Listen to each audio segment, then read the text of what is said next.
Hi friends, today's session is JAB, Indian Economy and Indian Financial System. Under that module number D, module D, under unit number 40. It is credit rating and credit scoring topic. జనరల్గా దీన్ని బ్రీఫ్గా చెప్పాలంటే credit scoring credit rating అంటే ఏంటంటే C ఏదైనా ఒక company if it wants to borrowing అంటే ఇప్పుడు మనం ఇండివిజువల్స్ మనం లోన్స్కి అలాగ మనం అడుగుతాము. ఓకే, లోన్ కావాలని చెప్పేసి బ్యాంక్ దగ్గరికి వెళ్ళాలి అడుగుతాము. అంటే మనం ఏం చేస్తున్నాం, we're borrowing from the banks individuals. అదే కంపెనీస్ కూడా ఏంటంటే అవి కూడా బారో చేస్తాయి. ఎక్కడి నుంచి? పబ్లిక్ నుంచి. అంటే ఇన్వెస్టర్స్ ఉంటారు అక్కడ. ఈ కంపెనీ ప్రాస్పెక్ట్స్ బాగుంది, కంపెనీ బాగుంది అంటే కనుక then they are people are ready to invest. So దానికి ఎలా డిసైడ్ చేయాలి అంటే రేటింగ్ అనే సిస్టమ్ ఉందనుకోండి. ఎక్స్టర్నల్ ఏజెన్సీ కనుక ఈ కంపెనీకి ఒక గుడ్ రేటింగ్ అనేది ఉంటే కనుక then the people will prefer the company. Offer చేస్తే బాండ్స్లో ఇన్వెస్ట్ చేయడం కానీ జరుగుతూ ఉంటాయి. ఓకే, అలాగే ఒక కంట్రీ ఉంటుంది, కంట్రీకి కూడా రేటింగ్ అనేది ఉంది. ఎలాగంటే సపోజ్ ఇప్పుడు యుఎస్ ఉందనుకోండి, యుఎస్లో dealing with US is different from dealing with an African country or Gulf country. ఎందుకంటే అక్కడ మీకు కంట్రీలో ఉండే కొన్ని రిస్క్స్ ఉంటాయి. వార్ ఉండొచ్చు, లేదా ఆఫ్ఘనిస్తాన్ తర్వాత కొన్ని కంట్రీస్ ఉంటాయి, ఎప్పుడు కూడా వార్తో ఉంటాయి, యుద్ధాలు వాటితో. సో దాంట్లో ఏమవుతుందండి, మీ పేమెంట్స్ కానీ మరొకటి ఇంపోర్ట్స్ ఎక్స్పోర్ట్స్ సెటిల్మెంట్స్ కానీ ఇవన్నీ కూడా మీకు highly risk while dealing with that those countries. So ఆ రకంగా ఏమవుతుందంటే మీకు ఈ వేరియేషన్ ఉంటుంది అన్నమాట. కంట్రీకి కూడా రేటింగ్ బేస్డ్ మనకి మన అక్కడ డీల్ చేయాలా లేదా అనేది డిసైడ్ చేస్తాం. అలాగే ఇండివిజువల్స్కి వచ్చేటప్పటికి ఇండివిజువల్స్ మనం లోన్ తీసుకోవాలనుకోండి, మన స్కోరింగ్ అంటాం. స్కోరింగ్ అంటే మన క్రెడిట్ వర్త్నెస్, నెట్వర్త్, తర్వాత మన ప్రాస్పెక్ట్స్ రీపే చేయగలమా లేదా అనేది వాళ్ళు డిసైడ్ చేస్తారు. ఇంతకుముందు గతంలో మనం లోన్ తీసుకుని కొట్టామనుకోండి, so it is a bad remark. So our rating will be poor. So people, banks may not prefer ours for consideration of the loan sanctions. So ఇలాగ మనకి ఇవి చాలా చాలా ఉపయోగపడతాయి. ఈ ఎవరు చేస్తారు, ఎవరు రెగ్యులేట్ చేస్తారు, ఏ విధంగా ఇవి ఫామ్ అవుతాయి, rating agencies or scoring companies ఇవన్నీ కూడాను అనేది ఈ టాపిక్ యొక్క main coverage. Right, now we're coming one by one. What is credit rating? Credit rating is an analysis of credit risk associated with a financial instrument or a business entity. సింపుల్గా చెప్పాలంటే ఒక company if they want to raise funds from the public by offering debentures కానీ bonds కానీ చేస్తే కనుక with in some attractive interest, so investors అనేది వాళ్ళు check చేసుకుంటారు ఈ కంపెనీలో ఇన్వెస్ట్ చేయొచ్చా లేదా, వాళ్ళు ఆఫర్ చేసే బాండ్స్లో మనం పెట్టొచ్చా లేదా. దానికి బెంచ్ మార్క్ ఏంటి అంటే వాళ్ళకుండే రేటింగ్. మంచి రేటింగ్ ఉందనుకోండి, so the people will prefer that company, for they will come forward to invest in that company. So especially this rating అనేది దేనికి వర్తిస్తుంది అంటే ఎవరైతే ఫైనాన్షియల్ ఇన్స్టిట్యూట్స్ ఉంటాయో ఓకే వాళ్ళకి ఫైనాన్షియల్ ఇన్స్ట్రుమెంట్స్ అంటే బాండ్స్, డిబెంచర్స్ అటువంటి. అలాగే బిజినెస్ ఎంటిటీస్ అంటే కంపెనీస్, వీళ్ళకి మాత్రం వర్తిస్తుంది. It is A risk grade given to A particular entity based on its credentials and the extent to which the financial statements of that entity are sound in terms of borrowings and lending that has been done in the past. ఈ rating ఎలా decide చేస్తారు అంటే ఆ company performance. దీని చాలా factors ఉంటాయనుకోండి, మనం తెలుసుకుంటాం. Promoters దగ్గర నుంచి, పెర్ఫార్మెన్స్ దగ్గర, మార్కెటబిలిటీ ఆఫ్ ఇట్స్ ప్రొడక్ట్స్ దగ్గర నుంచి, అట్స్ ఫ్యూచర్ ప్రాస్పెక్ట్స్ ఎలా ఉంటాయి, ఇవన్నీ కూడా దగ్గర పెట్టుకుని అప్పుడు రేటింగ్ అనేది ఇస్తారు దానికి. ఆ రేటింగ్ అనేది benchmark for consideration of that investment by that investors. Usually a credit rating is in the form of, credit rating అనేది ఎలా ఉంటుంది అంటే ఇచ్చే credit rating alphanumeric grades, alphanumeric grades ఉంటాయి దానికి. అంటే ఏంటంటే ఆల్ఫాబెట్స్ ఉంటాయి ఏబిసిడీలు ప్లస్ న్యూమరిక్ వాల్యూస్ కూడా ఉంటాయి, అంటే numbers.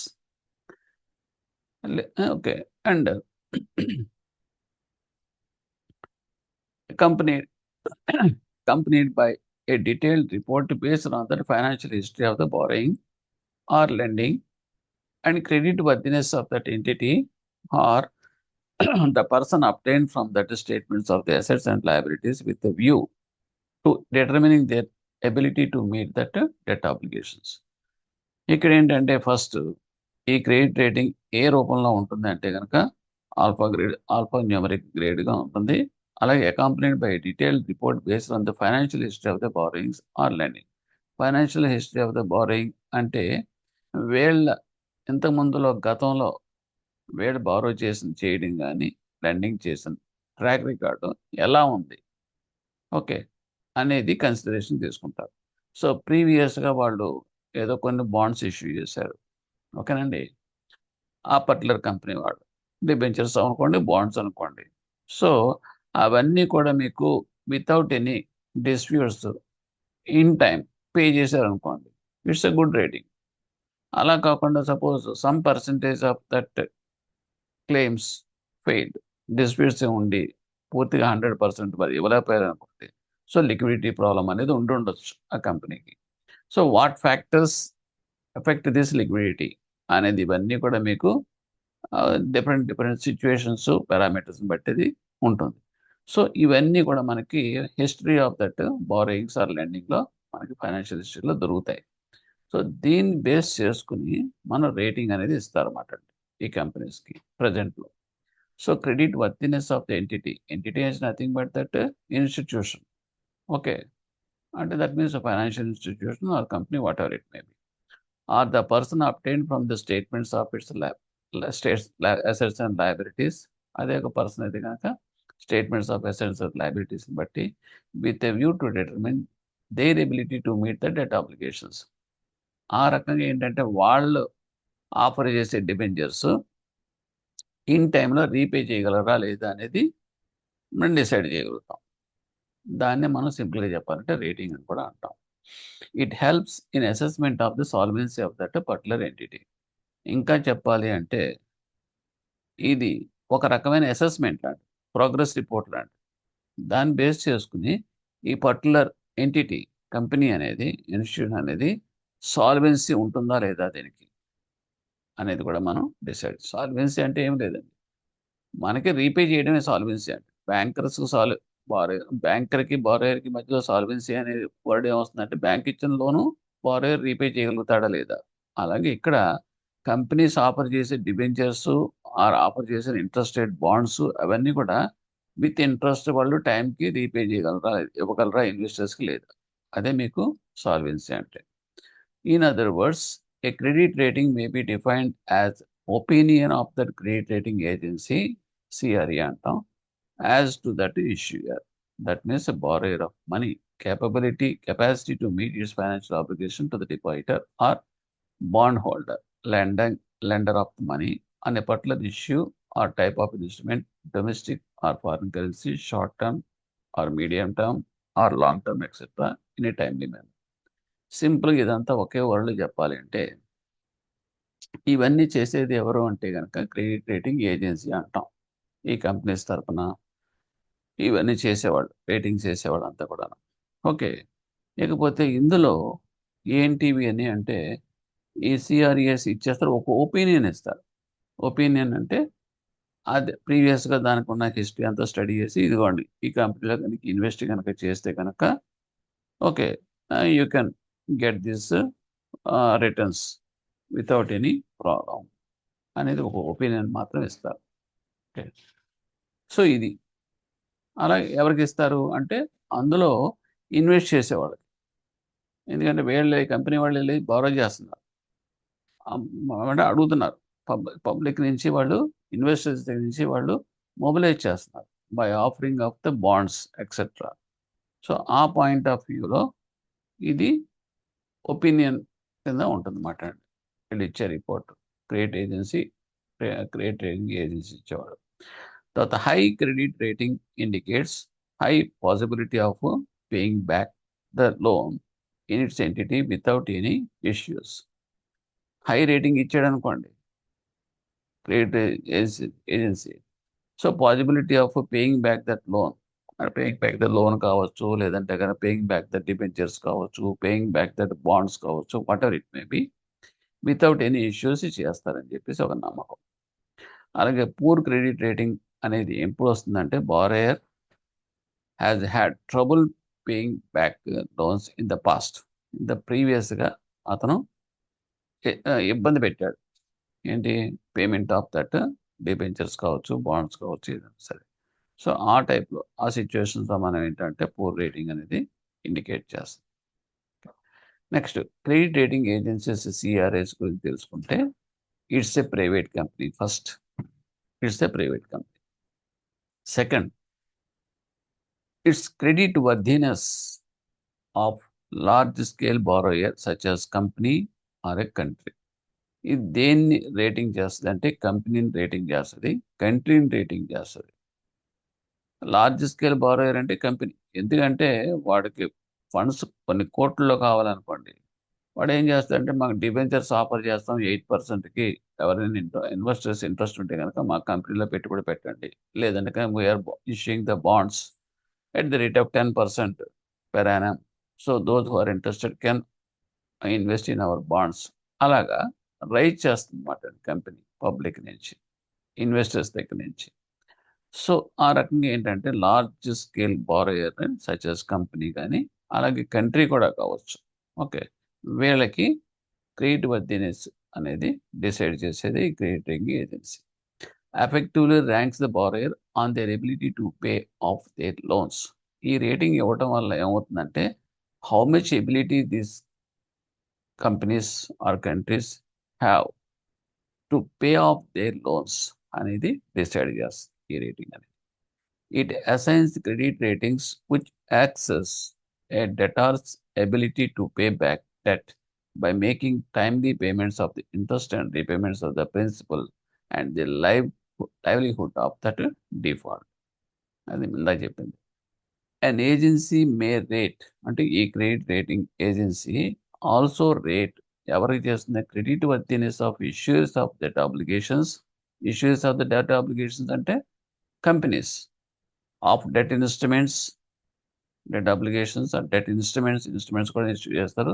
And in some cases of services of that underlying debt also, but not of the individual consumers. ఈ సిఆర్ఏస్ అనేది ఇండివిజువల్స్ కన్జ్యూమర్స్ గురించి మాత్రం డీల్ చేయదు. It's only dealing with that companies with high network. Okay, right. Debt instruments rated by CRS May include, ఎవరు ఉంటారు ఈ debt instruments ఏముంటాయి CRS rating చేసే డెట్ ఇన్స్ట్రుమెంట్స్ అంటే corporate bonds, certificate of deposits, commercial paper, municipal bonds, preferred stock, debentures and collateral securities such as mortgage backed securities, collateral debt obligations. ఇవన్నీ కూడా market instruments అండి. Okay, ఇవన్నీ కూడా ఇవి CRS కింద రేటింగ్కి eligible ఉండే డెట్ ఇన్స్ట్రుమెంట్స్ అంటాం. అంటే ఇవన్నీ కూడా మీకు ఫండ్స్ని రైజ్ చేసే ఇన్స్ట్రుమెంట్స్. ఈ ఇన్స్ట్రుమెంట్స్ ద్వారా మీరు ఫండ్స్ రైజ్ చేస్తాం ఇన్వెస్టర్స్ దగ్గర నుంచి. సో ఈ డిఫరెంట్ వెరైటీస్ మాట ఇవన్నీ కూడా. సో వీటన్నిటికీ కూడా రేటింగ్ చేసేది ఎవరు అంటే CRS. Next history of credit rating వస్తే అసలు ఏ రకంగా మనకి చరిత్రలోకి వచ్చినాయి అంటే 1909లో John Moody started a rating of this one. First one start చేసింది అది Modi's. Currently 3 rating agencies dominate that international scene. గ్లోబల్గా చెప్పాలంటే కనుక రేటింగ్ ఏజెన్సీస్ అనేది ప్రస్తుతం లీడ్ చేస్తున్నది ఇంటర్నేషనల్గా ముగ్గురు. ఎవరు అంటే మోడీస్ ఇన్వెస్టర్స్ సర్వీస్ ఒకటి, next standard and Poor's global ratings 3, Fitch. ఈ 3 కూడా ఇంటర్నేషనల్గా పాపులర్ అయిన రేటింగ్ ఏజెన్సీస్. ఓకేనండి. While normally CRAs assign a rating on the request of an issuer, there are occasions when unsolicited ratings are assigned. While the ratings of corporate bonds started in early 20th century, Soviet ratings represent a relatively new line of business for that agencies. Okay. అంటే ఏంటంటే bonds, corporate bonds ratings ఇవన్నీ కూడా మీకు 20th సెంచరీలో మీకు start అయినాయి. And సోవియన్ ratings అంటే country ratings. Country ratings కూడా అంటే ఇప్పుడు ఒక కంట్రీ ఇష్యూ చేసిన బాండ్స్, వేరే కంట్రీ ఇష్యూ చేసిన బాండ్స్ అంటే కంట్రీని బట్టి కూడా డిఫర్ అవుతాయి రేటింగ్స్. ఓకే. అంటే ఇక్కడ మీకు ఆ ఫ్యాక్టర్స్ ఎలా ఉంటాయంటే, ఇప్పుడు ఒక కంట్రీలో ఎప్పుడు యుద్ధాలు జరుగుతున్నాయి అనుకోండి. ఓకే. అది ఎప్పుడు కూడా ఎకానమికల్‌గా దివాళా అయిపోయి ఉంటుంది. అటువంటి కంట్రీ దగ్గర నుంచి మనకి ఏమైనా పేమెంట్స్ రావాల్సింది అనుకోండి, రాకపోవచ్చు. సో, ఇటువంటి risk this is called as risk మాట. ఆ రిస్క్ ఉన్న చోటే మాకి ఈ రేటింగ్ అనేది క్లబ్ అయి ఉంటుంది. 1959కి వచ్చినట్టయితే గనక the first industrial country to be rated was France by S&P. కంట్రీని రేట్ చేశారు. ఇప్పుడు మనమైనా సరే ఇప్పుడున్న ప్రెజెంట్ సిట్యుయేషన్‌లో ఇండియా రేటింగ్ అనేది చాలా చాలా బావుంది. ఎందుకంటే వరల్డ్ వైడ్‌గా మిగతా కంట్రీస్ అన్నీ కూడా మొన్నటిదాకా చైనాని చూసాయి. సో, చైనా అనే కన్నా ఇప్పుడు ఇండియాలో ప్రాస్పెక్ట్స్ ఆఫ్ ఇన్వెస్ట్‌మెంట్స్ అనేది బావున్నాయి. ఎందుకంటే అక్కడ మ్యాన్ పవర్ ఉంది. యూత్ ఉన్నారు. ఇన్‌ఫ్రాస్ట్రక్చర్స్ ఉన్నాయి. డెవలప్ అవుతున్నాయి. And it is government is stable. Okay. So, ఈ ఫ్యాక్టర్స్ అన్నిటిని దృష్ట్యా ఏం చేస్తారంటే రేటింగ్ అనేది మంచి రేటింగ్ ఇచ్చిన రోజున అప్పుడు all countries will see for best investing country is India. ఆ రకంగా ఏమవుతుందంటే మనకి ఈ రేటింగ్ అనేది మనకి వీళ్ళు ఇస్తారనమాట. S&P అంటే ఇందాక చెప్పుకున్న standard and Poor's global rating. అది 1959లో ఫస్ట్ ఇండస్ట్రియల్ కంట్రీ కింద రేటింగ్ ఫ్రాన్స్‌ని ఇచ్చారు. Okay. Next credit rating information services of India. అంటే ఇలా ఇవ్వటం వల్ల ఏమవుతుందంటే ఇండస్ట్రియల్ కంట్రీ ఎప్పుడైతే మీకు ఫ్రాన్స్ వచ్చిందో people will start industries in that France. It is secured బావుంటుంది అక్కడ. సేఫ్ అని చెప్పేసి ఒక ఇన్ఫర్మేషన్ టు దట్ కంట్రీస్ అన్నమాట. Next credit rating information services of India limited CRISIL initiated the concept of credit rating in India. మన ఇండియాలో initiate చేసింది ఎవరు అంటే గనక ఫస్ట్ స్టార్టింగ్ క్రిసిల్. ఇవన్నీ కూడా ఇంటర్నేషనల్. సో, ఇక్కడ క్రిసిల్ అంటే credit rating information services of India limited. మన కంట్రీకి సంబంధించింది క్రెడిట్ రేటింగ్ ఏజెన్సీ మాట అండి. 1987లో ఇది ఎస్టాబ్లిష్ చేశారు ఈ క్రిసిల్. 1988లో started operations. So, currently 7 rating agencies are in operation in India for rating bonds, time deposits, CPs and structured obligations. మన ఇండియాలో ఎట్ ప్రెజెంట్ మనకి 7 రేటింగ్ ఏజెన్సీస్ ఉన్నాయి. ఏంటంటే ఈ ఇన్‌స్ట్రుమెంట్స్ ఉన్నాయి చూడండి. ఈ కంపెనీస్ ఇష్యూ చేసే ఇన్‌స్ట్రుమెంట్స్, బ్యాంక్స్ ఇష్యూ చేసే instruments, just like commercial papers, certificate of deposits, time deposits ఇవన్నిటికి కూడా 7 రేటింగ్ ఏజెన్సీస్ ఉన్నాయి. Some of these Indian rating agencies have tie ups, alliances with international rating agencies. అలాగా మన ఇండియాలో ఉన్న rating agencies అన్నీ కూడా ఇంటర్నేషనల్‌గా ఉన్న ఏజెన్సీస్‌తో టై అప్ అయి ఉన్నాయి. ఓకే. సో, అవేంటో చూద్దాం. క్రిసిల్ ఉందనుకోండి. If you take the CRISIL అది మీకు standard and Poor's global ratings తోటి టై అప్ అయ్యి ఉంది. అలాగే ఇక్కడ మనదే that was tie up with Moody's. చూడండి పైన. Next CARE. Okay. It is also one Indian rating agency that was tie up with Fitch. So, ఇలాగ మీకు కాంబినేషన్ కూడా మీకు అడిగే అవకాశాలు ఉంటాయి ఎగ్జామ్‌లో. Next you are coming to the characteristics of credit rating.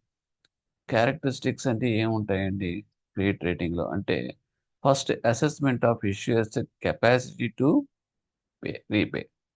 అంటే meets its financial obligation that is its capacity to pay interest. అంటే రేటింగ్ అనే దాన్ని బట్టి అది దానికి capacity interest as well as the principal amount borrow చేసింది time ప్రకారం repay చేయగలుగుతుందా అనేది డిసైడ్ అవుతుంది. Next based on data.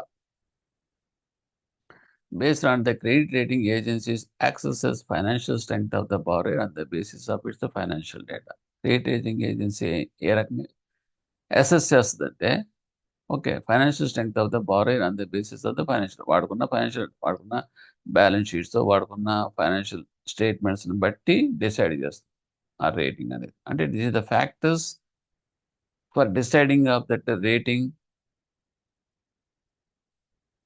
అనేది మాట. Next expressed in symbols. ఆ తర్వాత మనం ఇచ్చే రేటింగ్స్ ఎలాగంటే సింబల్స్ రూపంలో ఎక్స్ప్రెస్ చేస్తారు.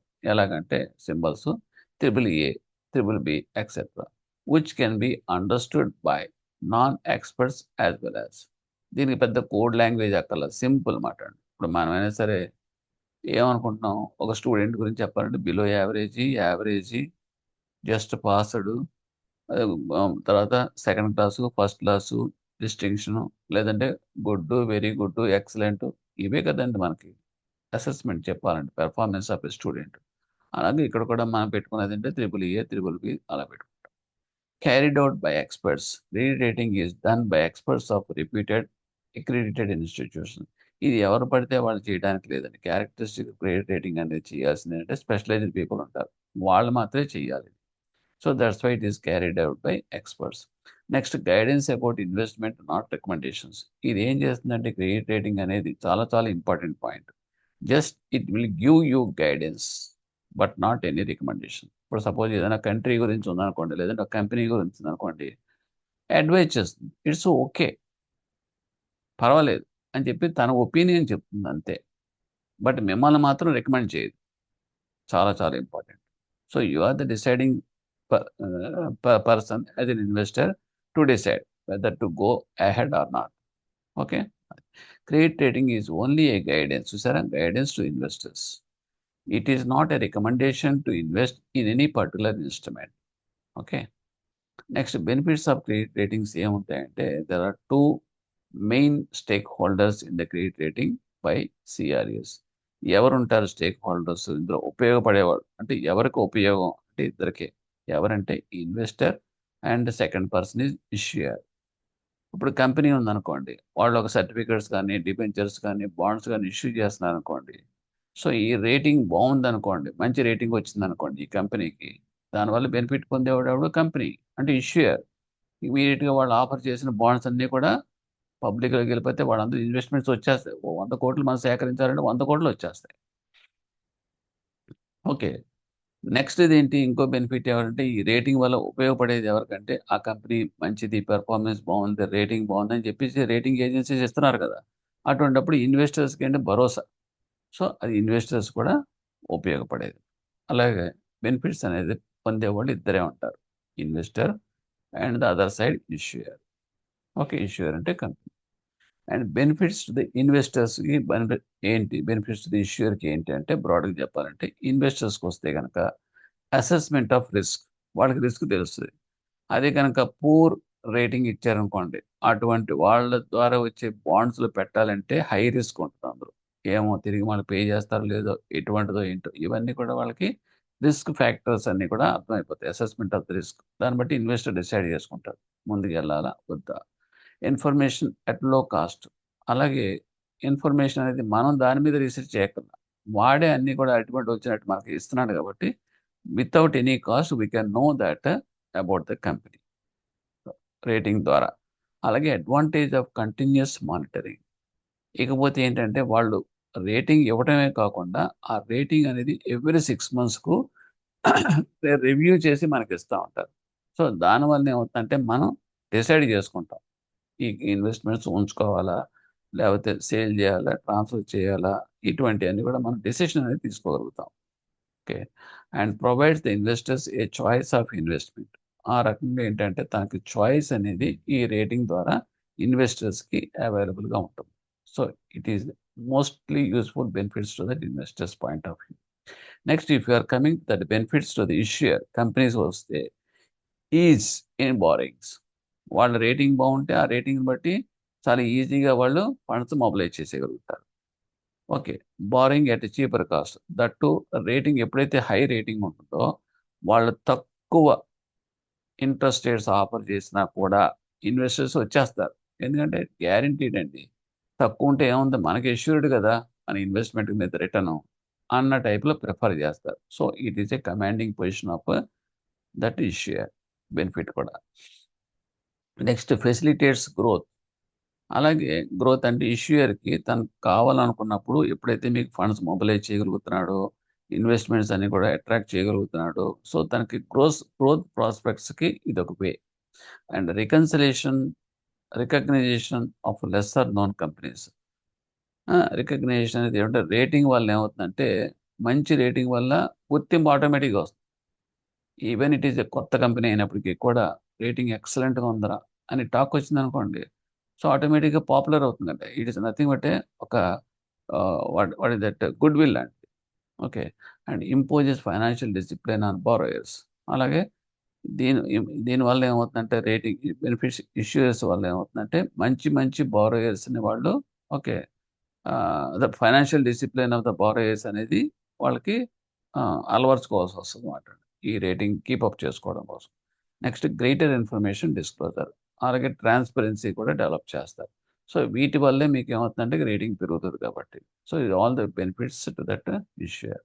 Next we are coming to the factors considered while rating companies instruments. అవేంటి అంటే issuers ability to service its debt. ఈ ఫ్యాక్టర్స్ రేటింగ్ వల్ల ఏమవుతుందంటే గనక ఇష్యూయర్స్ ability to service its debt. వాళ్ళు తీసుకున్న డెట్ అంటే ఇన్వెస్టర్ దగ్గర నుంచి కలెక్ట్ చేసిన ఫండ్స్ అది అప్పే కదా! అది అది ఎబిలిటీ అనేది పెరుగుతుంది. ఏ రకంగా పెరుగుతుంది? For this credit rating agencies take into consideration. ఈ క్రెడిట్ రేటింగ్ ఏజెన్సీస్ వల్లే ఇది జరుగుతుందన్నమాట. Issuers company past and future cash flows ఇందులో ఏం చేస్తారు? అంటే రేటింగ్ చేసేటప్పుడు ఏ ఫ్యాక్టర్స్ తీసుకుంటారు అనే దాని గురించి చూస్తే గనుక ఈ ఫ్యాక్టర్స్. ఒకటి issuer companies past and future cash flows. వాళ్ళకొచ్చే క్యాష్ ఫ్లోస్ ప్రీవియస్‌గా ఉన్నవి. ఎలా ఉన్నాయి వాళ్ళకి? ఇన్‌ఫ్లోస్, క్యాష్ ఫ్లోస్ అంటే లాభాలు ఎలా ఉన్నాయి? ఫ్యూచర్‌లో వాళ్ళకి లాభాలు ఎలా వస్తాయి? ఓకే. అనేది ఎస్టిమేట్ ఎయగలుగుతారు వీళ్ళు rating agencies. Next access how much money the company will have to pay as interest on borrowed funds and how much will be its earnings. ఎంత ఎర్న్ చేస్తున్నారో, అందులో ఎంత వడ్డీల రూపంలో వీళ్ళు పే చేస్తున్నారు. సో, ఇవన్నీ తీసుకుంటారు. తీసుకునే దానికి రేటింగ్ అనేది ఇస్తారన్నమాట అండి ఆ కంపెనీకి. అది. Next third one the current outstanding debts of the company. ఆ కంపెనీకి అట్ ప్రెజెంట్ ఎంత అప్పు ఉంది? అంటే అప్పులు దాంట్లో మునిగిపోయి ఉందా? అది కూడా డెట్ క్రైసిస్‌లో ఉందా? అది కూడా మీకు డిసైడ్ చేస్తారు rating. That companies short term liquidity position. Short term liquidity position ఎలా ఉంది? అంటే ఈ పళంగా అదేమన్నా గనక కొంత అమౌంట్ గనక పే చేయాల్సొస్తే గనక లిక్విడ్ ఫండ్స్ ఉన్నాయా లేదా? ఆ లిక్విడ్ క్యాష్ రూపంలోనో something whatever it may be or market quotes market instruments tradable అనుకోండి. ఆటోమేటిక్‌గా లిక్విడేట్ చేసి ఇచ్చేయొచ్చు కదా! ఇలాంటివి ఉన్నాయా లేదా? సో, ఇవన్నిటిని బట్టే రేటింగ్ అనేది పెరుగుతుంది. Next value of assets pledged as collateral security by the company. ఈ ఈ కంపెనీ ప్లెడ్జ్ చేసిన అసెట్స్ యొక్క వాల్యూ ఎలా ఉంది? ప్రస్తుతం మార్కెట్ రేట్స్ ప్రకారం. అయి అప్‌లో ఉన్నాయా? డౌన్‌లో ఉన్నాయా? అయి కూడా ఫ్యాక్టర్స్ కన్సిడరేషన్ ఎందుకంటే మీకు కొలాటరల్ సెక్యూరిటీ అనేది ఇన్‌స్ట్రుమెంట్స్ ఇచ్చేటప్పుడు ఈ కొలాటరైజ్ ఆఫ్ ది సెక్యూరిటీస్ కూడా చేస్తారు. ఆ సెక్యూరిటీస్ మంచి సెక్యూరిటీస్ అనుకోండి. సో, ఆటోమేటిక్‌గా ఏమవుతుందంటే ఆ ఎగ్నెస్ట్ కొలాటరైజ్డ్ సెక్యూరిటీస్ ఇష్యూ చేసిన డెట్ ఇన్‌స్ట్రుమెంట్స్‌కి వాల్యూ అనేది పెరుగుతుంది మార్కెట్‌లో. అది మాట. Next availability and quantity of raw material to be used advantage of it's location, it's cost advance in operations. అలాగే ఈ కంపెనీకి దగ్గరుండే రా మెటీరియల్ అనేది క్వాలిటీ, అవైలబిలిటీ ఇవన్నీ కూడా మనం చూసుకుంటాం. ఎందుకంటే అడ్వాంటేజ్ ఆఫ్ లొకేషన్. అంటే వాళ్ళకి అవన్నీ ఉంటే ఏంటంటే మనకేంటి లాభం అంటే ఆడికి అంతా కలిసొస్తది కదా! వాడికి లొకేషనల్ అడ్వాంటేజ్ ఉండి, రా మెటీరియల్స్ మంచి క్వాలిటీ ఉంటే ప్రొడక్ట్ మంచిదే ఉంటది. ప్రొడక్ట్ మంచిదంటే మార్కెట్‌లో మంచి ప్రైస్ వస్తది. వాడికి ప్రైస్ వస్తే మంచి ప్రాఫిట్ వాడికొస్తాయి. వాడికి ప్రాఫిట్ వచ్చిందంటే మన రిటర్న్స్‌కి మనకి గ్యారంటీగా ఉంటుంది. వాడిచ్చిన ఇంట్రెస్ట్, ఆ తర్వాత ప్రిన్సిపల్, మన టైంలో షెడ్యూల్ ప్రకారం వాడు మన ఇన్స్ట్రుమెంట్స్ రీపే చేస్తారు. సో ఒకదానికొకటి ఇంటర్ కనెక్టెడ్. సో ఈ ఇన్ఫర్మేషన్ అంతా కూడా దగ్గర పెట్టుకొని దాన్ని బట్టి రేటింగ్ అనేది డిసైడ్ చేస్తారు ఏసీఆర్ఎస్. లాస్ట్‌ది track record of that promoters and directors. ఆ ప్రమోటర్స్, డైరెక్టర్స్ ట్రాక్ రికార్డ్ కూడా కన్సిడరేషన్ తీసుకుంటారు. అలాగే market position of the company. Second వన్‌కొస్తే గనక ఈ బేసిక్ ఫ్యాక్టర్స్ కన్సిడరేషన్ తీసుకుంటారు. నెక్స్ట్ వచ్చేటప్పుడు market position of the company. Company యొక్క మార్కెట్ పొజిషన్ అంటే వాడి స్టేక్ అది ఎంత షేర్ ఉంది మార్కెట్ షేర్‌లో. మేజర్ షేర్ వాళ్ళదే అనుకోండి. సో ఆటోమేటిక్‌గా వాళ్ళ యొక్క ప్రాఫిట్స్ అన్నీ కూడా స్టేబుల్‌గా ఉంటాయి. Whether the companies market shares will be stable. చూసారా? Does the company possess any competitive advantage? అలాగే దానికి కాంపిటీటివ్ అడ్వాంటేజ్ ఉందా ఈ కంపెనీకి? డ్యూ టు డిస్ట్రిబ్యూషన్ నెట్వర్క్ వల్ల.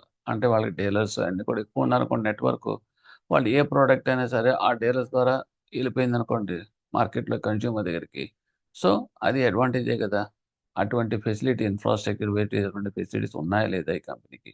సో ఇవన్నీ ఉంటే గనక ఆటోమేటిక్‌గా రేటింగ్ పెరిగిపోతుంది. స్కోర్ పెరిగిపోతుందన్నమాట. ఆ రేటింగ్ అనేది. అలాగే వీళ్ళకి రీసెర్చ్ ఆర్&డి డివిజన్ ఫెసిలిటీస్ ఉన్నాయా? అంటే ఏంటంటే ప్రొడక్ట్‌ల రిఫైన్‌మెంట్, మోడిఫికేషన్స్, అప్డేషన్ ఇవన్నీ చేయగలిగే కెపాసిటీ ఉందా ఆ కంపెనీకి? సో ఇది కూడా ప్లస్ అవుతుంది. అంటే కొన్ని పాయింట్స్ యాడ్ అయిపోతా ఉంటాయన్నమాట. ఈ ఫెసిలిటీస్ అన్నీ ఉండటంతోటి. అలాగే క్వాలిటీ ఆఫ్ మేనేజ్మెంట్. మేనేజ్ చేసే క్వాలిటీలో ఆ మేనేజ్మెంట్ ప్రమోటర్స్ వీళ్ళు వాళ్ళకి మంచి క్వాలిఫికేషన్స్, కాంపిటెంటెన్స్, తర్వాత ఎక్స్‌పీరియన్స్‌డ్ పీపుల్. సో ఇవన్నీ ఉన్నాయా లేదా మేనేజ్మెంట్‌లో? అది కూడా ఒక plus point. Companies track record, strategies, competency, philosophy of the senior management ఇవన్నీ. Industrial risk. Industry risk are studied in relation to position of the demand and supply relating to that products of the industry such ఇది. సో industry risk ఏమైనా కనుక వీళ్ళకి overcome అవ్వగలరా ఫ్యూచర్‌లో? Prospects అయన్నీ ఉన్నాయా? లేకపోతే రిస్కే లేకుండా ఉంటుందా? వీళ్ళ కాంపిటీషన్ ఏమి ఉండదా? ఇవన్నీ కూడా ఫ్యాక్టర్స్ అన్నీ కూడా మీకు ప్లస్ అవుతా ఉంటాయి. Regulatory environment. అలాగే whether that industry is being regulated by government like liquor industry. Whether there is a price control on it. Whether there is a government support for it. Can it take advantage of any tax concessions? ఇవన్నీ కూడా మీకు assessment కింద count చేసుకుంటాం రేటింగ్‌కి. అంటే ఏమిటి అంటే, ఇక్కడ regulatory authority అనేది చాలా చాలాగా ఉంటాయి. ఒకటి పొల్యూషన్ కంట్రోల్ ఉండొచ్చు. లేదంటే government regulations in talks payment కావచ్చు. లేకపోతే అంటే ఆహ్, ప్రైస్ రెగ్యులేషన్స్ ఉండొచ్చు. ఎందుకంటే ఆ కంపెనీ మార్కెట్‌లో తనంతట తాను ప్రైస్ డిసైడ్ చేసుకోలేని పరిస్థితిలో కూడా ఉండొచ్చు. ఎందుకంటే గవర్నమెంట్ ఇంపోజ్ చేస్తుంది. ఎందుకంటే ఇది పబ్లిక్ డిస్ట్రిబ్యూషన్ సిస్టమ్‌లో ఉందనుకోండి ఆ ఐటెము. సో, గవర్నమెంట్ ప్రిస్క్రైబ్ చేసిన ప్రైస్ మాత్రమే వీళ్ళు అమ్మాలి. అందుకని ఎక్కువ అమ్మటానికి లేదు. మెడిసిన్స్ ఉంటాయి కొన్ని. Emergency medicines. ఫార్మా కంపెనీస్ కూడా అటువంటి ప్రాబ్లమ్స్ వస్తాయి. బీపీ అని, షుగర్ అని ఇటువంటి ఎమర్జెన్సీ మెడిసిన్స్, క్రానిక్ మెడిసిన్స్ ఉన్నాయనుకోండి. వాటి మీద ప్రైస్ కంట్రోల్ అనేది ఉంటది. తన ఇష్టం వచ్చినట్టు ఆ కంపెనీ పెట్టడానికి ఉండదన్నమాట. సో, ఇటువంటివి ఉన్నప్పుడు ఒక్కోసారి వాళ్ళకి అడ్వర్స్ సిట్యుయేషన్స్‌లో వాళ్ళ యొక్క రేటింగ్ అనే దానికి పాయింట్లు తగ్గిపోతాయి. అలా కాకుండా గవర్నమెంట్ సపోర్ట్ ఉన్నాయనుకోండి. సో, సబ్సిడీస్ రూపంలో ఎంకరేజ్‌మెంట్‌గా టాక్స్ బెనిఫిట్స్ అటువంటివి ఉన్నాయనుకోండి ఆ కంపెనీకి. సో, నేచురల్‌గా ఆ రేటింగ్ ఆఫ్ దట్ కంపెనీ పెరుగుతుంది. సో, ఈ రకంగా ఈ పాయింట్స్ అన్నీ కూడా కంట్రిబ్యూట్ అవుతాయన్నమాట. నెక్స్ట్ అదర్ ఫ్యాక్టర్స్ ఏంటి అంటే certain other factors like cost structure, accounting quality, market reputation, quality of working capital, management, human resources quality, అంటే హెచ్ఆర్, అదే ఫండింగ్ పాలసీ, ఇవన్నీ కూడా other factors will add some more points to that scoring, అదే sorry rating calculation మాట arriving. Next process of credit rating. Credit rating symbols ఇవేంటి అంటే presently in India there are 7 CRAs ఉన్నాయని చెప్పుకున్నాం. మన ఇండియాలో 7 సీఆర్ఏస్ ఉన్నాయి ప్రెజెంట్‌గా. అవేంటంటే క్రిసిల్ రేటింగ్ ఏజెన్సీ లిమిటెడ్, క్రిటిల్ ratings limited, India ratings and research private limited, okay. తర్వాత ICRA limited, care ratings limited ఇవన్నీ మనం ఇందాక అనుకున్నాం. అండ్ ఫారిన్ కొలాబరేషన్ తోటి ఉన్నాయి టై అప్ అయింది. అయి కాకుండా విడిగా ఉన్నాయన్నమాట. Brick Works rating India private limited, Infomerics valuation and private ratings private limited, Acuite ratings and research limited ఇవన్నీ కూడా 7. Presently these 7 are approved by SEBI. ఈ రేటింగ్ సిఆర్ఎస్ అన్నీ కూడా మస్ట్ కంపల్సరిగా అప్రూవ్ అవ్వాలి. ఎవరి చేత అంటే సెబీ చేత, stock exchange board of India. అలాగే అక్రిడిషన్ కూడా ఉంటుంది. Approved by SEBI, accredited by RBI for the purpose of risk weighting banks, claims for capital adequacy purposes. So capital adequacy purposes risk weight బ్యాంక్స్కి RBI వీళ్ళని accredit చేస్తుంది అన్నమాట అండి. అంటే ఏంటంటే ఫ్రాంచైజీ ఇచ్చినట్టుగా ఆ రకంగా పర్మిట్ చేస్తుంది అన్నమాట అండి. 7 సిఆర్ఎస్. ఇందులో ఇది ఫ్లో చార్ట్. ఇది మరి చూసుకుంటే అర్థం అవుతుంది what is that. Okay, simple. Next, if you're coming to that, ratings are classified into 3 grades. జనరల్గా రేటింగ్స్ అనేది 3 రకాలుగా గ్రేడింగ్ చేశారు, క్లాసిఫై చేశారు. 3 grades: high investment grades, investment grades, speculative grades. If you are coming to that CRS, వాళ్ళు divide చేసిందంటే 3 levels కింద divide చేశారు రేటింగ్స్ని. అది ఎలాగంటే investment grade, non investment grade and default grade. Okay, it is classification depending upon its own. ఇక్కడ investment grade is considered by CRs to be significantly safer grade than the rest. ఇక్కడ అంటే మనకి investment grade అనేది జనరల్గా consider చేస్తారు. అంటే మనకి grade systems అనేది 3 రకాలుగా పెట్టుకున్నాం కదా: ఇన్వెస్ట్మెంట్ గ్రేడ్స్, తర్వాత what is that, non investment grade, default. జనరల్గా సిఆర్ఎస్ ప్రిఫర్ చేసేది ఓన్లీ ఇన్వెస్ట్మెంట్ గ్రేడ్ మాత్రమే. ఓకే, అందులో రేటింగ్ ఏజెన్సీస్ యూజ్ సింబల్స్. మనకు తెలియంది ఏముంది, సింబల్స్ ఉపయోగిస్తారు. AAA, AA, BBB, BC, D. ఈ రకంగా మనకేంటే it convey the credit ratings to the investors for longer tenure instruments of that issuers. వాళ్ళు ఇష్యూ చేసే బాండ్స్ కానీ లాంగర్ టెన్యూర్ బాండ్స్, ఇన్స్ట్రుమెంట్స్ అవన్నిటి మీద కూడా ఈ రేటింగ్స్ని బట్టి ఓకే దానికి రేట్ ఆఫ్ ఇంట్రెస్ట్ వాడు చెప్తాడు. దాని ప్రకారం ఇంట్రెస్ట్ ఉన్న వాళ్ళు అందులో ఇన్వెస్ట్ చేసుకుంటూ ఉంటారు. Next, risk is classified in all. Risk అనేది 14 నుంచి 15 కేటగిరీస్ కింద క్లాసిఫై అయింది. ఈ ప్లస్ ఆర్ మైనస్ ఏంటంటే డౌన్. అంటే ఇప్పుడు మనకి ఏదైనా ఒక ఎగ్జామ్ పాస్ అవ్వాలంటే 50 అంటాం, 50 మార్క్స్ మినిమం రావాలి. అంటే 50 లోపల వచ్చినా ఫెయిల్ అంటాం, 50 అబోవ్ వచ్చినా ఇట్స్ పాజిటివ్ సైన్, అంటే పాజిటివ్ నెగిటివ్ అనమాట. అలాగా దాన్ని దాన్ని బట్టి ఏమైనా తగ్గించడం పెంచడం వల్ల ఏమవుతుందంటే మీకు అక్కడ ఉంటే నాచ్ పాయింట్స్ అంటాం. 1 నాచ్ పాయింట్ అంటే రేటింగ్లో బెటర్ అయితే కనుక పైకి వెళ్తుంది, అసెండింగ్ ఆర్డర్లో ఉంటుంది. రేటింగ్లో తక్కువ అవుతున్నాయి అనుకోండి, కింద డౌన్ అవుతుంది అనుకోండి, సో మైనస్ అవుతుంది, కిందకు వస్తుంది. నెక్స్ట్, ఆ రకంగా మనం చూసినప్పుడు హై ఇన్వెస్ట్మెంట్ గ్రేడ్స్ ఏంటి అంటే AAA, AA, BBB. ఈ 3 కూడా హై ఇన్వెస్ట్మెంట్ గ్రేడ్స్లోకి వస్తాయి. High investment grade is AAA. Next, AAA denotes highest safety in terms of timely payment of interest and principal. ఇందులో కనుక రేటింగ్ ఉంటే కనుక డెఫినెట్గా ఈ కంపెనీస్ ఇంట్రెస్ట్, ప్రిన్సిపల్ టైంకి పే చేసేస్తాయి, మనకి ఏ ప్రాబ్లం లేకుండా, డిలే లేకుండా.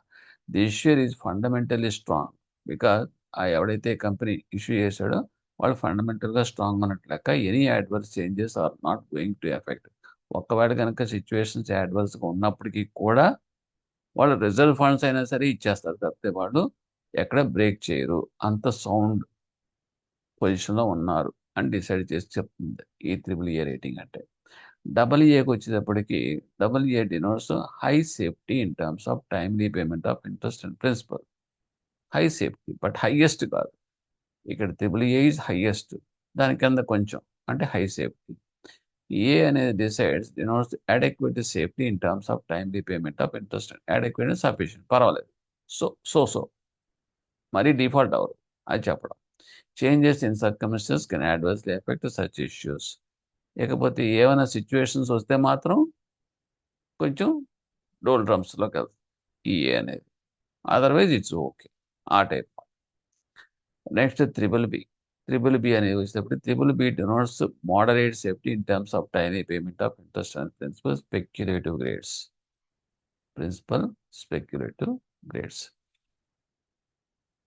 అది స్పెక్యులేటివ్ గ్రేడ్స్ కంటే ఇది ఏంటంటే డౌన్ గ్రేడ్ మాట, మోడరేట్ సేఫ్టీ ఉంటుంది అంతే. అంటే అటు ఇటు చెప్పలేం, మోడరేట్గా ఉంటుంది చెప్పడం. స్పెక్యులేటివ్ వచ్చేటప్పటికి double B, B, C, D ఇవన్నీ కూడా. Double B denotes inadequate safety. Safety ఏం ఉండదు, సఫిషియెంట్గా లేదు. Adequate and sufficient. ఇన్సఫిషియెంట్ అన్నమాట safety in terms of time payment of interest and uncertain changes can lead to inadequate. అంటే కొన్ని అన్సర్టన్ చేంజెస్ అనేది, అనుకోని విపత్తులు అనేది ఇందులో వస్తాయి. దానివల్ల ఏమవుతుందంటే inadequate financial capacity to make timely payments in the immediate future. ఇమీడియట్గా వాళ్ళు పే చేయలేని పరిస్థితులు వస్తాయి. Next B denotes high risk. ఇది హై రిస్క్ ఎందుకంటే adverse changes could lead to inability. Adverse changes ఏమైనా అనుకోని విపత్తులు ఏమైనా వస్తే మాత్రం టోటల్గా దెబ్బతినేస్తారు, పే చేయలేరు అమౌంట్స్, ఇంట్రెస్ట్ కానీ ప్రిన్సిపల్ కానీ టైంకి అలా పే చేయలేరు. దట్ టు అన్విల్లింగ్నెస్, అంటే చేయలేని పరిస్థితి వచ్చేస్తుంది. C denotes substantial risk. ఇది హై రిస్క్ బి అనేది. ఇది సి అనేది సబ్స్టాన్షియల్ రిస్క్. అంటే it's more risk. Issue rated is vulnerable to default. డెఫినెట్గా ఆ రేటింగ్ అనేది చూసిన వెంటనే ఇది డిఫాల్ట్ అయ్యే ఛాన్సెసే ఉంటాయి అనేది తెలిసిపోతుంది అన్నమాట. ఇంకా డిఫాల్ట్ అయిపోతుంది అన్నమాట. వాళ్ళు చేయలేరు, రీపే చేయలేరు. అక్కడ బాండ్స్లో కనుక ఇన్వెస్ట్ చేస్తే మనకి టైంకి వాళ్ళు డబ్బులు ఇవ్వలేరు అనేది డిసైడ్ అయిపోతుంది. D denotes default in terms of timely payment of interest and principal. These symbols are now just a current opinion of an agency. ఇది ఏంటంటే ఈ రేటింగ్ని బట్టి మన ఒపీనియన్ మాత్రమే ఇస్తాయి, అంతేగాని మిమ్మల్ని గ్యారంటీగా మీరు వెళ్ళండి అని చెప్పేసి మీకు కంపల్ చేయు. Okay, they are not recommendation, it's not a recommendations. Sometimes వాళ్ళు ఇచ్చిన రేటింగు దాటి కూడా పెర్ఫామ్ చేసినాయి అనుకోండి, ఇచ్చేసినాయి అనుకోండి, జరిగితే జరగవచ్చు. ఇప్పుడు మనమే సరే ఎలక్షన్ రిజల్ట్స్ ఎగ్జిట్ పోల్స్ అంటాం. ఎగ్జిట్ పోల్స్ ఒక 10 మంది ఇచ్చారనుకోండి, సో ఫైనల్గా రిజల్ట్ వచ్చేటప్పటికి 10 మంది తప్పు కావచ్చు, చెప్పలేం. ఓకే, అలాంటిది ఇది కూడా. Next CRRs required to give uniform credit rating codes so that there is no confusion amount. అలా ఇచ్చేటప్పుడు కూడా అందరు సిఆర్ఎస్ అన్ని సిఆర్ఎస్ కూడా ఏదో యూనిఫామ్గా ఒకటే ఫాలో అవుతాయి. ఈ పక్కన చూడండి, long term, short term. Long టర్మ్లో CRISIL triple A, CRISIL double A, CRISIL A, CRISIL triple B. So ఈ ట్రిపుల్ బి, సిబిసిడి. అలాగే షార్ట్ టర్మ్కి వచ్చేటప్పటికి A1, A2, A3, A4 లాగా. అంటే ఇది డినోషన్. Next ratings outlook. ఏంటండి రేటింగ్స్ అవుట్లుక్ అంటే, మనం ఈ రేటింగ్స్ని బట్టి మనం చూసే విధానం ఎలా ఉంది. ఓకే, ఇప్పుడు మనమైనా సరే ఒక స్టూడెంట్ ఉన్నాడు క్లాసులో, ఆ స్టూడెంట్కి 90 మార్క్స్ వస్తున్నాయి అనుకోండి, ఆ స్టూడెంట్ మనం ఏం చెప్తాం, ఇట్స్ ఎ బ్రైట్ స్టూడెంట్ అంటాం. ఒక స్టూడెంట్ ఎప్పుడు చూసినా 45, 40 వస్తున్నాయి అనుకోండి, so is an average student అంటాం. ఒక స్టూడెంట్ ఎప్పుడు కూడా 60, 65, 67 వస్తుంది, ఇది ఫస్ట్ క్లాస్ స్టూడెంట్. అంటే ఏం చెప్తున్నాం మనం ఇక్కడ, వాట్ వీఆర్ గివింగ్ దట్ అంటే it's nothing but outlook of the student. అలాగే ఇక్కడ కూడా ఏంటంటే రేటింగ్ అవుట్లుక్స్ అనేది మనకి ఎలా అసెస్ చేస్తామంటే 4 కేటగిరీస్ కింద విడగొట్టాం. 1 స్టేబుల్, 2 పాజిటివ్, 3 నెగిటివ్, తర్వాత నో అవుట్లుక్. సో అన్నమాట. సో ఈ స్కేల్స్ని బట్టి మనం డిసైడ్ చేస్తాం. Okay, regulation for CRS in India. లేకపోతే ఈ క్రెడిట్ రేటింగ్ ఏజెన్సీస్ని రెగ్యులేట్ చేసేవాళ్ళు ఎవరు మన ఇండియా అంటే, మీరు ఇవ్వాల్సిన answer SEBI, stock exchange board of India. SEBI was one of the first regulators globally to put forth a comprehensive net framework for the regulation of CRAs through SEBI. Okay. Next, some of the CRA regulations are following. ఏంటి అంటే as to follow. But one is registration ఉండాలి కంపల్సరీగా. CRA regulations అనేది దేనికి వర్తిస్తుంది అంటే registration obligations. ఇక్కడ CRA regulations అంటే రెగ్యులేటింగ్ అంటే రెగ్యులేట్ చేయడం, కంట్రోల్ చేయడం మాట్లాడు. ఈ సిఆర్ఏస్ ఇప్పుడు ఆ బ్యాంక్స్ని కంట్రోల్ చేసేది ఆర్బీఐ, కంపెనీస్ని కంట్రోల్ చేసేది సెబీ. అలాగే సిఆర్ఎస్ని రెగ్యులేట్ చేసేది కూడా మీకు ఒకటి ఉంటుంది కదండి, అది మాట. అది ఎవరంటే సెబీ. ఇకపోతే రిజిస్ట్రేషన్ అనేది ఎప్పుడు కంపల్సరీ చేస్తుందంటే బ్రాడ్గా CRA regulations require that some CRA financial institution ఉంటాయి చూడండి, ఆర్ పర్సన్స్ ఎవరైనా సరే ఈ క్రెడిట్ రేటింగ్ ఏజెన్సీ కింద చేయాలనుకుంటే వాళ్ళు నెట్వర్త్ అనేది కంపల్సరీగా మోర్ దెన్ 100 crores ఉండాలి. 100 crores కనుక ఉంటే కనుక అది కంపల్సరీగా రిజిస్ట్రేషన్ చేయాలి. So that is the thing. The CRS or CRS in the form of individual institutions or by persons who have a net worth of more than 100 crores compulsorily should be registered. అది registration కంపల్సరీగా చేయాలి. Next CRA అనేది ఎవడైనా సరే credit rating agency start చేయాలనుకుంటే minimum net worth అనేది 5 crores ఉండాలి. అప్పుడే 5 crores ఉంటూ adequate infrastructure, professionals, employees to carry out the activities of issuing credit ratings ఉన్నప్పుడు మాత్రమే they can be permitted to start their CRA activities. Okay.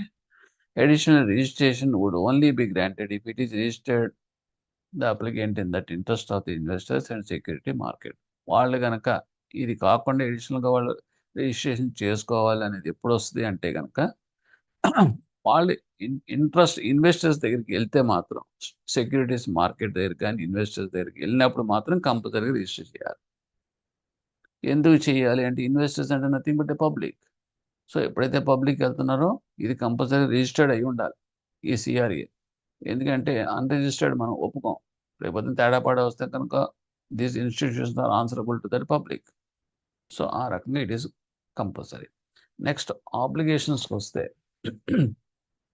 CRA obligations, ఆ CRA regulations envisage that CRs need to carry out their activities in accordance with the terms of their engagement with issuer and the baseline principles and regulations ఏమైతే ఉన్నాయో principles అవన్నీ follow అవుతూ ఉండాలి. At the same time activities అన్నీ కూడా they should carry as per the regulations envisaged. Next comply with the code of conduct prescribed by SEBI. అలాగే SEBI కొన్ని code of conduct ఇచ్చింది వాళ్ళకి, దాని ప్రకారం కంపల్సరీగా వాళ్ళు కంపైల్ చేయాలి. ఎలాగంటే డ్యూటీస్ విత్ ఇంటిగ్రిటీ, వాళ్ళు డిశ్చార్జ్ చేసే డ్యూటీస్ సిఆర్ఎస్ ఇంటిగ్రిటీ ఉండాలి, నమ్మకం, తర్వాత ప్రొఫెషనలిజం ఉండాలి వాళ్ళకి, అంటే ఎక్స్పర్టైజ్ ఉండాలి, ఎక్స్పీరియన్స్ ఉండాలి, అంటే కాంపిటెన్సీ ఉండాలి, కాంపిటెన్సీ కెపాసిటీ ఉండాలి. ఇండిపెండెన్స్ అంటే ఇన్ఫ్లుయెన్స్ అవ్వకూడదు. ఒక గవర్నమెంట్ ద్వారా కానీ వేరే ఎక్స్టర్నల్ పర్సన్స్ ద్వారా, ఏజెన్సీ ద్వారా ఇన్ఫ్లుయెన్స్ కాకుండా ఇండిపెండెంట్గా ఉండాలి. కాన్ఫిడెన్షియాలిటీ మెయింటైన్ చేయాలి, ఎవరికి షేర్ చేయకూడదు. ఇవన్నీ కూడా code of conduct prescribed by SEBI to that CRS. Obligations తప్పకుండా పాటించాల్సినవి. Next, CRAs are required to monitor their ratings throughout the lifetime of the securities rated and carry out periodical reviews of their ratings as well.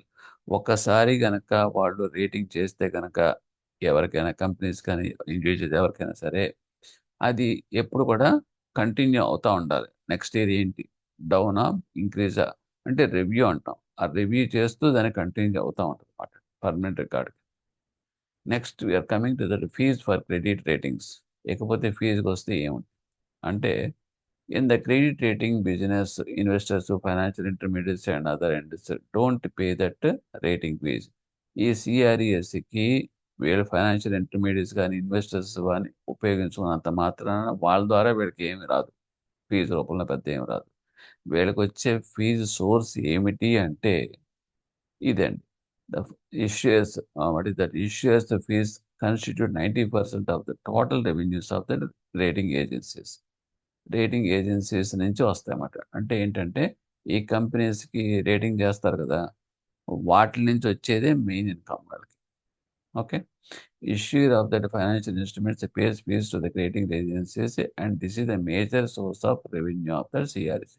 ఏదైనా company, ఎందుకంటే వాళ్ళు పబ్లిక్లోకి వెళ్తున్నారు, వెళ్ళాలి అనుకున్నప్పుడు ఏ debentures రూపంలోనో లేదా bond రూపంలో వాళ్ళు ఫండ్స్ మొబిలైజ్ చేయాలనుకుంటే అటువంటి వాళ్ళకి రేటింగ్ అనేది కంపల్సరీ. సో అప్పుడు వీళ్ళు సిఆర్ఎస్ని అప్రోచ్ అయ్యి, సార్ మాకు రేటింగ్ ఇవ్వండి సార్ అని చెప్పేసి అడుగుతారన్నమాట. అప్పుడు అది పెద్ద ఎక్సర్సైజ్, అవన్నీ చేసి వాడికి రేటింగ్ ఇస్తారు. ఓకే. అంటే ఇప్పుడు ఆడిటర్ ఉన్నాడు, తనంతా కూడా అకౌంట్స్ అన్ని సెటిల్ చేసి ఆడిట్ చేస్తే ఏదైనా ఫీజు ఎలా ఇస్తాం, లాయర్ ఉన్నాడు కేసు నిమిత్తం ఫీజు ఎలా ఇస్తాం, అలాగే వాళ్ళు చేయించుకున్న వాళ్ళు ఈ సిఆర్ రేటింగ్ చేయించుకున్న వాళ్ళు సిఆర్ఏస్కి కంపెనీస్ నుంచి డబ్బులు వస్తాయి అన్నమాట ఫీజు రూపంలో. అదే మీకు 95% ఆఫ్ దట్ దే రెవెన్యూ. లేకపోతే ఇన్వెస్టర్స్ ఇంటర్మీడియట్స్ వాళ్ళు ఉపయోగించుకునే సర్వీసెస్ వల్ల వచ్చేది పెద్ద ఏమి ఉండదు, ఒక 5% మాత్రమే. Next what is a credit scoring? ఇప్పటిదాకా మనం చదువుకున్నదంతా కూడాను క్రెడిట్ రేటింగ్ గురించి. ఇప్పుడు మనం చదువుకున్నది స్కోరింగ్ గురించి. ఏంటి స్కోరింగ్ అంటే అందులో మీరు నేను వస్తాం, అంటే ఇండివిజువల్స్. మనం ఎందుకు వస్తాం అంటే మనం అప్పు తెచ్చుకుంటాం కదా. మనకు అప్పు కావాలి, హోమ్ లోన్ కావాలంటాను, ఆటో లోన్ కావాలంటాను, తర్వాత వెహికల్ లోన్ కావాలంటాను, ఓకే, లేదంటే పర్సనల్ లోన్ కావాలంటాను. సో ఎప్పుడైతే నాకు బారోయింగ్ అనేది బ్యాంక్ నుంచి కావాల్సి వస్తుందో, ఫైనాన్షియల్ ఇన్స్టిట్యూషన్స్ నుంచి, డెఫినెట్గా నాకు ఒక రేటింగ్ అనేది కావాలి. ఆ రేటింగ్ని మనం రేటింగ్ అనకుండా స్కోరింగ్ అంటాం. So credit scoring is a statistical analysis performed by lenders and financial institutions to determine the credit worthiness of an individual. Credit score can impact many financial transactions, including home loans, auto loans, ఇవన్నిటికీ కూడా credit scoring అనేది జరుగుతుంది. Lenders also use credit scoring on risk-based pricing, in which the terms of the loan, including the interest rate offered to the borrowers, are based on the probability of the default. అంటే ఇప్పుడు ఇక్కడ మనం score చేసేటప్పుడు మనల్ని ఇప్పుడు assess చేస్తారు. మనం ఎటువంటి వాళ్ళం, మనం అని కొన్ని పారామీటర్స్ మన దగ్గర నుంచి వాళ్ళంతా తీసుకొని డేటా తీసుకొని వాళ్ళు రేటింగ్ స్కోరింగ్ ఇస్తారు. ఆ స్కోరింగ్ ప్రకారం బ్యాంక్ వాడు మనకి ఇంట్రెస్ట్ డిసైడ్ చేయాలన్నా, ఓకే, అలాగే టర్మ్ ఫిక్స్ చేయాలన్నా, అమౌంట్ ఇవ్వాలన్నా, ఇవన్నీ కూడా depending upon rating, our rating only the banks will give loans to us. దాన్ని మనం అంటే సిబిల్ అంటాం చెప్పాలంటే సింపుల్గా. While credit ratings apply to the corporations and governments. Credit ratings అనేది కార్పొరేషన్స్కి గవర్నమెంట్స్కి వర్తిస్తే, ఈ క్రెడిట్ స్కోరింగ్ అనేది మనకి వర్తిస్తుంది, అంటే ఇండివిజువల్స్కి. So that is the basic difference. Next in India credit scores are evaluated monitored by. మన ఇండియాలో క్రెడిట్ స్కోర్స్ ఎవరు ఎవాల్యుయేట్ చేస్తారు అంటే సిఐసిస్ అంటాం, క్రెడిట్ ఇన్ఫర్మేషన్ కంపెనీస్ అంటాం. Okay, so it is the credit scoring చేసేదంతా కూడాను క్రెడిట్ ఇన్ఫర్మేషన్ కంపెనీస్ అంటాం. Originated in USA, where company in the form of personal. ఇది 3 major credit bureau globally are. గ్లోబల్గా మనకున్న 3 ఏంటి అని ఇందాక మనం డిస్కస్ చేసుకున్నది. Experian, Equifax and TransUnion. ఈ 3 కూడా క్రెడిట్ బ్యూరోస్, అంటే క్రెడిట్ స్కోరింగ్ చేసే ఏరియాలో వీళ్ళు సిద్ధహస్తులు గ్లోబల్గా. సో వీళ్ళతోటి మనోళ్ళు కొలాబరేట్ అవుతూ ఉంటారు అన్నమాట అండి. Okay, so here credit information companies in ఇండియాకి వస్తే కనుక అవి ఏం చేస్తాయంటే, వాళ్ళు the credit information CISS collect and maintenance records of individual payments and dues. మనం పే చేసే లోన్స్, రీపేమెంట్స్, తర్వాత డ్యూస్, డిలే చేసాం, ఇవన్నీ కూడా లోన్స్, క్రెడిట్ కార్డ్స్ సంబంధించిన ఇన్ఫర్మేషన్ అంతా కూడాను కలెక్ట్ చేస్తారు. అవి ఎప్పటికప్పుడు బ్యాంకుల దగ్గర నుంచి రెస్పెక్టివ్ బ్యాంక్స్ అవి ఇస్తూ ఉంటాయి. సో ఇలా ఇస్తున్నప్పుడు ఏమవుతుందంటే, కొన్ని బ్యాంక్స్ ఈ సిఐసిస్లో మెంబర్లు కాలేదనుకోండి, అప్పుడు ఏమవుతుంది, వాళ్ళ దగ్గర ఎటువంటి ఇన్ఫర్మేషన్ అనేది లేదు కాబట్టి మన స్కోరింగ్ ఇచ్చేటప్పుడు మనకి ప్రాబ్లం వస్తుంది. అందు గురించి ఏం చేసిందంటే, credit information companies regulations act 2005 వచ్చిన తర్వాత, దాని ప్రకారం రిజర్వ్ బ్యాంక్ ఆఫ్ ఇండియా వీళ్ళు ఏం చేశారంటే, ఆల్మోస్ట్ అన్ని కంపెనీస్ కూడా ఆబ్జెక్ట్ పెట్టేశారు దానికి. అన్ని కంపెనీస్ కూడా మెంబర్స్ అయ్యి తీరాల్సిందే అందులో. ఓకే, అలాగే other features CIC act further ఇవన్నీ ఓకే అనుకోండి. Next we are coming to that. At present మనకి ఎన్ని ఉన్నాయంటే 4 సిఐసిస్ ఉన్నాయి, credit information companies operating India. అది ఏంటి, ఎక్కడి నుంచి అంటే, ఫస్ట్ సిబిల్, ట్రాన్స్ యూనియన్తో కొలాబరేట్ అయింది కాబట్టి CIBIL. CIBIL is the first entrant in the country. వాడు ఏం చేశాడు, మన కంట్రీలో స్టార్ట్ చేశాడు అనమాట. So incorporated in 2000, recommendations by Siddiq committee. ఈ సిద్దిక్ కమిటీ రికమెండేషన్ ద్వారా సిబిల్ అనేది మన ఇండియాలోకి స్టార్ట్ అయింది. కమిన్స్డ్ కమర్షియల్ బ్యూరో ఆపరేషన్స్ 2004. మనకు ఫుల్ ఫ్లెడ్జెడ్గా కమర్షియల్ ఆపరేషన్ స్టార్ట్ చేసింది 2004 మేలో. And prepares credit information reports for individuals and corporate entities. వీళ్ళ క్రెడిట్ ఇన్ఫర్మేషన్ రిపోర్ట్స్ అనేది ఇండివిజువల్స్కి అలాగోసం కంపెనీస్కి కార్పొరేట్ ఎంటిటీస్కి చేస్తుంటారు. Apart from compiling A credit history, A credit score is also compiled and is made available to lenders as well as that proponents. So score అనేది అందుకు ఉపయోగపడదు. Next మెంబర్స్కి వచ్చేటప్పటికి at present 500 members including more than 200 cooperative banks ఉన్నాయి ఇందులో. అంటే వీళ్ళందరూ కూడా మెంబర్స్ మాట అండి. వాళ్ళ దగ్గర తీసుకున్న లోన్ సంబంధించిన డేటా అంతా కూడా పార్టీస్ ఎలా పే చేస్తున్నారు, ఏమేమి సెక్యూరిటీస్ ఇచ్చారు, ఇవన్నీ కూడా మీకు సిబిల్లో వాళ్ళకి క్రెడిట్ ఇన్ఫర్మేషన్ కంపెనీస్కి ఇచ్చేస్తారు. ఓకే, అప్పుడు వాళ్ళని బేస్ చేసుకుని వాళ్ళు అప్డేట్ చేసుకుని తర్వాత వాళ్ళు ఈ ఇండివిజువల్స్కి రేటింగ్స్ స్కోరింగ్ అనేది ఇస్తారన్నమాట. నెక్స్ట్ ఇందులో స్కోరింగ్ అనేది మినిమం ఎంత, మ్యాక్సిమం ఎంత, 300 మినిమం, మ్యాక్సిమం 900. సో 900 అంటే బెస్ట్ స్కోర్ కింద లెక్క, 300 అంటే అట్టర్ డౌన్. ఓకే, ఇదంతా కూడా ఇది related to that CIBIL score. Next experience అనేది ఇంకోటి ఉందనుకున్నాం కదండి, వాళ్ళతోటి కొలాబరేట్ అయ్యి అది కూడా మనకి స్టార్ట్ చేశారు. ఎక్స్పీరియన్స్ 2006లో establish joint venture with several banks and financial institutes in India. So మన ఇండియాలో విత్ డిఫరెంట్ బ్యాంక్స్ తోటి కొలాబరేటివ్ ఫైనాన్షియల్స్ తోటి ఎక్స్పీరియన్స్ వాళ్ళు కూడా మనకి స్కోరింగ్ చేసేలాగా స్టార్ట్ చేశారు. So prepares credit reports of the individuals based on information provided banks etcetera. ఇది అనదర్ ఏజెన్సీ అన్నమాట. థర్డ్ వన్ అంటే ఈక్విఫాక్స్. ఇదేంటంటే అట్లాంటాలో ఫౌండ్ చేశారు, స్టార్ట్ చేశారు. ఇది మన ఇండియాలో కూడా ఎంటర్ అయింది, స్టార్టెడ్ 2010లో. సో ఆ రకంగా మనకి ఇంకోటి ఏంటంటే CRIF High Mark credit information services. ఇది and RBI approved credit bureau in India. RBI approve చేసిన క్రెడిట్ బ్యూరో అన్నమాట. సో ఆ రకంగా మనకి అది ఎందుకు చేసిందంటే ఇది ఎస్పెషల్లీ ఈ agriculture, retail, rural, MSME, commercial, micro finance వాళ్ళకి వీళ్ళ ద్వారా క్రెడిట్ స్కోరింగ్ అనేది మనం అప్టైన్ చేస్తాం actually purpose. So it is also very important. CRIF అంటే ఆర్బీఐ అప్రూవ్ చేసిన క్రెడిట్ బ్యూరో పేరు ఏంటి అని అడిగితే కనుక మీకు ఆప్షన్స్లో 4 ఇవ్వచ్చు. సో మీరు ఆప్షన్ సెలెక్ట్ చేసింది CRIF. Okay, High Mark credit information services అన్నమాట. నెక్స్ట్ మెంబర్షిప్ టు సిఐసిస్. ఇదే చెప్పాను కదా, మెంబర్షిప్ అంటే అన్ని బ్యాంక్స్ అందులో మెంబర్స్ అయి ఉండాలి. ఇదివరకు కొన్ని బ్యాంక్స్ ఉండే కాదు, కొన్ని ఇన్స్టిట్యూట్స్ ఉండే కాదు. దానివల్ల ఏమవుతుందంటే యూనిఫార్మిటీ లేక అక్కడే కనుక ఎవడన్నా కనుక బారోయర్ కానీ లోన్ అవైల్ చేసుకుంటున్నాడు అనుకోండి, అది ఎప్పుడైతే వాళ్ళు మెంబర్ కాదు, ఈ సెంట్రలైజ్డ్ సిస్టంలో అది అప్డేట్ అవ్వదు కదా సిఐసి దగ్గర. సో దానివల్ల ఏమవుతుందంటే వాడు డిఫాల్ట్ అయినప్పటికీ కూడా వాడి ఇన్ఫర్మేషన్ ఎప్పుడైతే రాదో స్కోర్ అనేది కొంచెం ఎరైవ్ అవ్వడం కష్టం అయ్యేది.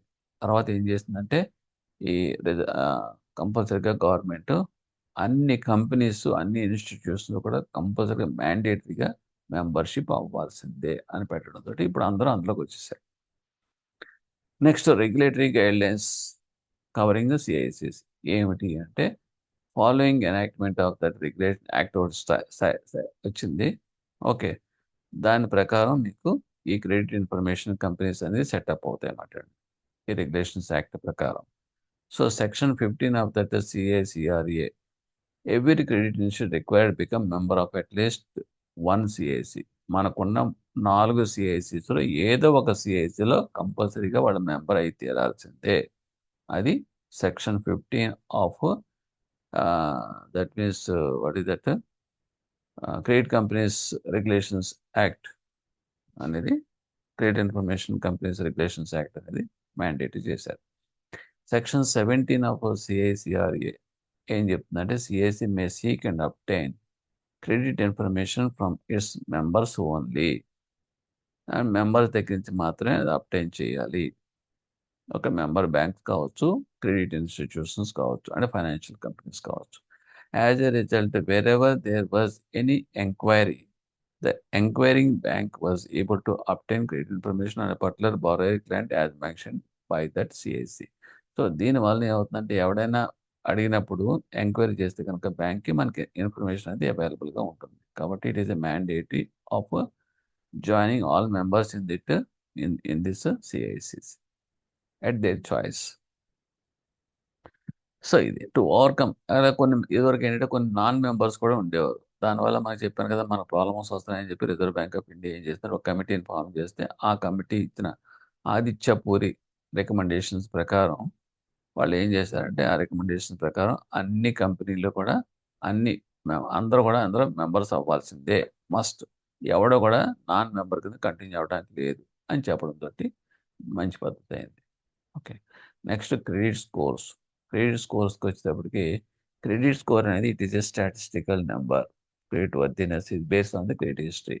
And lenders use credit scores to evaluate the probability that an individual repay his loan. అంటే మన ప్రాబబిలిటీ ఆఫ్ దట్ మనం ఎవాల్యుయేట్ చేస్తాం స్కోర్ కింద చేసి దాని ప్రకారం డిసైడ్ చేస్తాడు వీడు కట్టగలడా ప్రాబబిలిటీ ఆఫ్ డిఫాల్ట్ ఏమైనా ఉంటుందా పే చేయగలడా మన గురించి తెలుస్తుందన్నమాట. ఏ క్రెడిట్ స్కోర్ ఇది 3 డిజిట్ ఇందాక అనుకున్న 300 to 900 900 ఇది ది హైయెస్ట్ 300 ఇది వరస్ట్ అని చెప్పుకున్నాం. General nearly 90% of the loan sanction if the score is 700 and above. Next typical credit report has 6 sections. ఏంటవి అంటే credit score, personal information, contact information, employment information, account information, enquiry information. ఈ 6 sections మనకి ఉంటాయి. ఏంటి మనం scoring చేసేటప్పుడు ఈ different sections కొని అందులోంచి పాయింట్స్ అన్ని తీసుకుని ఈ పాయింట్స్ అన్ని కూడా కలిపి మన ఫైనల్ స్కోర్ అరైవ్ అవుతాం అన్నమాట. So what are the sections అని అడిగే అవకాశం 6 sections important. Credit score, personal information, contact information, employment information, account information, enquiry information. Next credit rating, credit scores. ఇందాక మనం డిసైడ్ చేసుకున్నది comparison table. Just at a glance you see it and recall your points. Next question, with this topic is over. Thank you.